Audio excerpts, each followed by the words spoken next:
Are you competitive?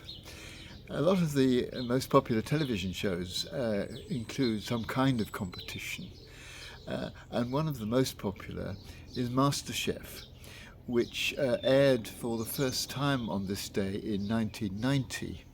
There were just three cooks, and they were charged with preparing a three-course meal for a celebrity.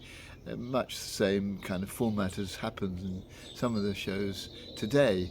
But there have been a lot of spin-offs, and amazingly, the format has been exported to 70 different countries, all of which have their own version of MasterChef, so that in all over 1 billion people watch it at one time or another. It was started by Frank Rodham, who says that the inspiration for it was a conversation he had with some fellow film producers and directors who were all being very critical of British cuisine, and he wanted to do something that would show off how British people could cook. But it's taken on a life of its own, and as I say, is widely popular in Australia, among other countries, where one of the MasterChef programs included a visit from the Dalai Lama. The contestants were charged with cooking a meal for the Dalai Lama, and many of them tried to find something that was suitable for his particular background and tastes. But he said that he wasn't prepared to be a judge. He just wanted to enjoy eating.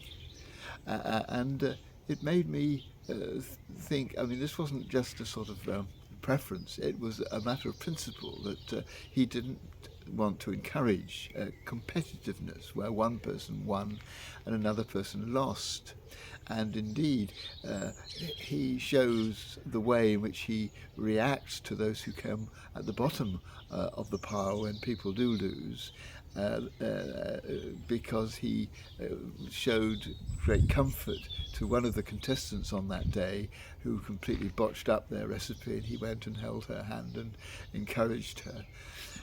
And it made me think about competitiveness and the way it does lead, obviously, to some people really finding themselves pushed. I mean, that's what MasterChef does to the contestants. They always say, as they get near the last rounds of the competition, that the push to win has really made them come on in their cooking in leaps and bounds. And competitiveness can have that effect on us. It can really bring out the best in us. But the problem with it is that often if we win, someone else loses. And I think the important thing about being involved in competition, whether it's a sort of proper competition or just the competitiveness of life, is to make sure that we don't regard with disdain those who lose, but are willing to support and encourage them and help them to find ways out of what must be dismay in finding they're not very successful, to find ways out of that into an increasing self-confidence. And as for ourselves, I think let's be competitive if that helps us to bring out the best in us. But let's make sure that alongside our competitiveness always goes an understanding and a willingness to listen and support those who don't do so well.